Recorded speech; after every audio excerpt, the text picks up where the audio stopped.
হাসানুজ্জামান বাবলু, মহসিন, একে একে সবাইকে এসে মাননীয় প্রধানমন্ত্রীর হাত থেকে মেডেল গ্রহণ করার জন্য এ পর্যায়ে সুলতান তিনি মেডেল গ্রহণ করার জন্য বিনীতভাবে আজকের এই স্বাধীনতা দিবস উপলক্ষে যে প্রীতি ম্যাচ, ফুটবল প্রীতি ম্যাচ আয়োজন করা হয়েছে, আয়োজকবৃন্দকে উপস্থিত 200-র বেশি সার্ভিস ও ফিচারে লেনদেনের সব বিকাশ অ্যাপে সম্ভব। বরেণ্য খেলোয়াড়বৃন্দ সহ সাংবাদিক ভাইরা সহ গ্যালারিতে যেসব সকল দর্শক উপস্থিত আছেন, আসসালামু আলাইকুম। প্রথমে আমি সকলকে আজকের এই স্বাধীনতা দিবসের আন্তরিক অভিনন্দন এবং শুভেচ্ছা জানাই। আজকের এই ফুটবল ম্যাচটি ছিল প্রীতি ম্যাচ।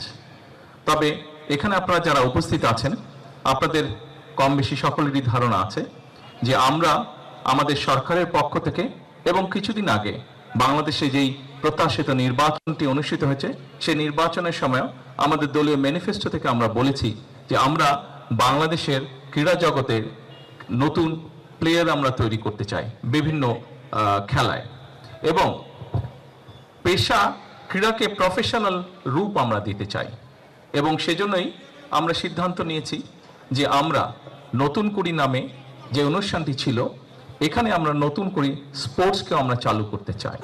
শুধু নতুন করে স্পোর্টসই আমরা চালু করতে চাই না, আমাদের একটি পরিকল্পনা আছে বাংলাদেশের প্রত্যেকটি জেলা, প্রত্যেকটি উপজেলায়, প্রত্যেকটি ইউনিয়নে, স্কুলগুলোর মধ্যে, বিভিন্ন শ্রেণীর মধ্যে আমরা খেলার কম্পিটিশন শুরু করতে চাই। ভবিষ্যতে বিভিন্ন আন্তর্জাতিক ফোরামে যেই খেলাগুলো অনুষ্ঠিত হয়ে থাকে, সেখানে আরও কিভাবে বেশিভাবে আমরা দেশের জন্য সম্মান বয়ে আনতে পারি এবং তার জন্য আমরা সুন্দরভাবে আমরা ভালো খেলোয়াড় তৈরি করতে পারি, সেটিরও আমাদের পরিকল্পনা আছে, সেটিও আমাদের চেষ্টা আছে।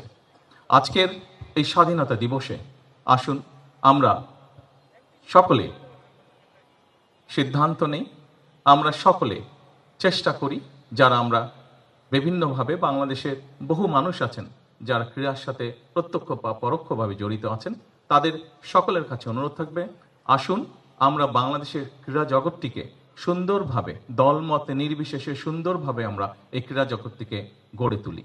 এই ক্রীড়া দেশের জন্য যেরকম সম্মান বয়ে আনতে পারে, এই ক্রীড়া আমাদের মধ্যে সুন্দরভাবে বন্ধুত্বের, ভ্রাতৃত্বের বন্ধনও তৈরি করতে সক্ষম বলে আমি বিশ্বাস করি।